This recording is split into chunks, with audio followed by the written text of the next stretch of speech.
Bonjour, c'est Amélie de commentairescomposés.fr. Je vous retrouve ici pour vous faire le résumé du conte philosophique Candide de Voltaire. On commence tout de suite avec le chapitre 1. Dans le premier chapitre, on fait la connaissance de Candide, qui est un jeune homme bâtard, donc dont le père est inconnu, élevé en Westphalie dans le château du baron de Sandertentronckh. Il est élevé par un précepteur qui s'appelle Pangloss et dont l'enseignement se résume à peu près à cette phrase: tout est pour le mieux dans le meilleur des mondes possibles. Candide est amoureux de Cunégonde et il est un jour surpris en train de l'embrasser. Il se fait alors chasser par le baron de ce paradis terrestre. C'est alors que les mésaventures vont s'enchaîner. Dans le chapitre 2 et 3, Candide est d'abord enrôlé de force comme soldat de l'armée bulgare et il assiste alors à une guerre absolument effroyable que Voltaire décrit d'ailleurs ironiquement de boucherie héroïque. Alors suite à cette guerre, Candide s'enfuit en Hollande et alors que personne ne veut lui donner du pain, il est finalement recueilli par un homme qui lui offre l'hospitalité. Il s'agit de Jacques, un anabaptiste. Donc l'anabaptisme, c'est juste un courant protestant qui prône un baptême volontaire et conscient à un âge où la personne est en mesure de comprendre son engagement. Donc un anabaptiste, c'est quelqu'un qui préfère se faire baptiser de façon volontaire et consciente plus tard et pas quand il est dans un très jeune âge où il ne comprend pas ce qui se passe. Donc alors qu'il est recueilli par Jacques cet anabaptiste, Candide retrouve Pangloss dans le chapitre 4. Pangloss est défiguré par la petite vérole et lui apprend que le château de Sandertentronckh a été détruit et que le baron, la baronne et Cunégonde ont été tués. Pangloss est alors également recueilli par Jacques qui le soigne de sa vérole et puis les trois hommes prennent un bateau pour le Portugal. Malheureusement, une violente tempête survient et détruit l'embarcation. Jacques, l'anabaptiste, se noie. Candide et Pangloss parviennent à rejoindre la terre, mais un terrible tremblement de terre s'empare de Lisbonne. Pangloss et Candide sont ensuite arrêtés par l'Inquisition parce qu'ils sont accusés, l'un pour avoir parlé, il s'agit de Pangloss, et l'autre pour avoir écouté, il s'agit de Candide.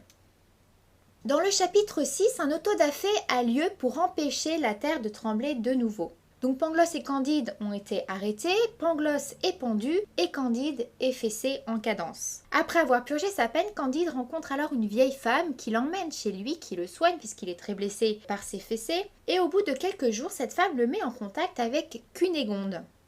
Dans le chapitre 8, Cunégonde raconte ses mésaventures à Candide. Les Bulgares ont bien détruit le château de Sandertentronckh et ont tué ses parents, mais Cunégonde n'est pas morte. Elle a été violée, éventrée, mais finalement recueillie et soignée par un Bulgare. Peu de temps après, ce Bulgare la vendit à un juif nommé Don Issachar, et ce juif conclut un marché avec le grand inquisiteur afin de se partager les plaisirs de Cunégonde. Un grand inquisiteur, c'est juste un homme de la religion chrétienne. Alors que Cunégonde est en train de raconter tout cela à Candide, Don Issachar et puis l'inquisiteur apparaissent et Candide les tue tour à tour. Évidemment, il doit du coup s'enfuir et il embarque alors pour l'Amérique avec Cunégonde et la vieille femme.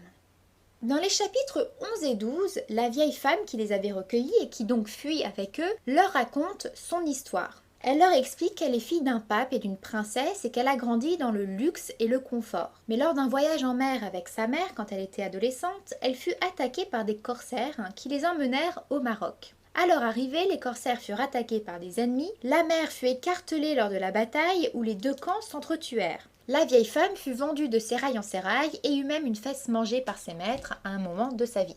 Dans le chapitre 13, Candide, Cunégonde et la vieille femme arrivent à Buenos Aires où le gouverneur s'éprend de passion pour Cunégonde. Et comme la police espagnole est déjà à Buenos Aires à la recherche de Candide, qui, rappelez-vous, a tué le juif et l'inquisiteur qui se partageaient les plaisirs de Cunégonde, eh bien Candide est obligé de fuir seul et sur les conseils de la vieille femme, il laisse Cunégonde avec le gouverneur.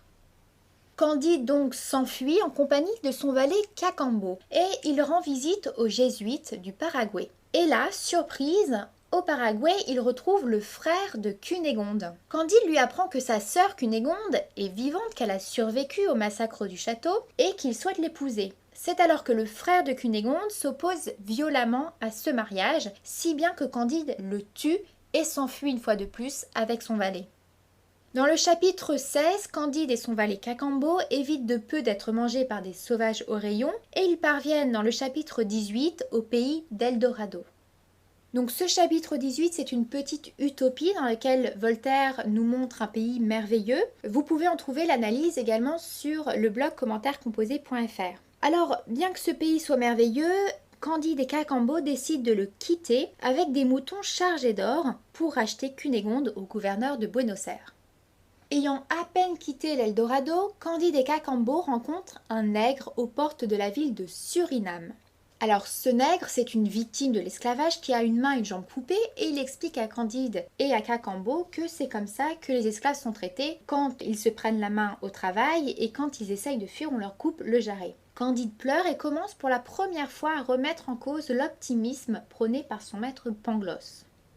Il envoie alors Cacambo récupérer Cunégonde à Buenos Aires. De son côté, Candide se fait malheureusement voler une partie de son or par un négociant hollandais et il embarque pour l'Europe avec Martin, un philosophe qu'il rencontre en chemin. Durant la traversée, Candide et Martin échangent sur la condition humaine. Là, on se rend compte que Martin est l'inverse de Pangloss. Il est pessimiste et pense que tout va mal. Dans les chapitres 21 à 23, Candide se fait encore duper et voler. Il est obligé de fuir. Il se dirige alors vers l'Angleterre où il assiste à l'exécution d'un amiral anglais qui est condamné pour n'avoir pas tué assez d'amiraux français. Écœurés, Candide et Martin décident de rejoindre Venise. À Venise, Candide et Martin retrouvent Paquette. Donc Paquette, c'était une ancienne servante de Cunégonde et c'était l'amante de Pangloss qui, après différentes mésaventures qu'elle leur raconte, est devenue une prostituée. Dans le chapitre 26, durant un dîner, Candide retrouve Cacambo et apprend que Cunégonde est esclave en Turquie. Il embarque alors pour Constantinople où il retrouve Pangloss et le frère de Cunégonde qui sont rameurs dans le vaisseau. Alors, si vous avez bien suivi, normalement Pangloss et le frère de Cunégonde sont morts puisque Pangloss a été pendu pendant l'Inquisition et le frère de Cunégonde a été tué par Candide. Mais ces derniers leur racontent leur mésaventure et la façon dont ils ont survécu. Donc en fait, Pangloss avait survécu à sa pendaison et a été soigné et le frère de Cunégonde n'avait pas été tué par le coup d'épée de Candide. Tout le monde retrouve alors Cunégonde, mais cette dernière est devenue très laide. Candide, toutefois, est fidèle à son engagement et il renouvelle sa demande en mariage. Le frère de Cunégonde, en revanche, s'oppose encore au mariage et il est alors renvoyé aux galères. Dans le chapitre 30, donc le dernier chapitre, le groupe s'installe dans une petite maison, mais bientôt Candide est ruiné et la cohabitation est assez difficile. Pangloss, Martin et Candide s'entretiennent avec un vieux Turc qui leur explique que le bonheur vient du fruit du travail de ses terres. Candide prend alors enfin du recul par rapport à la philosophie optimiste de Pangloss et il comprend qu'il faut goûter au bonheur simple de la vie en apprenant à cultiver son jardin. Et bien voilà pour ce résumé qui j'espère vous a rafraîchi la mémoire. Bientôt je mettrai en ligne des analyses de Candide de Voltaire. Et n'hésitez pas en attendant à consulter les différents commentaires de Candide que j'ai publiés sur commentaires composés.fr. À bientôt!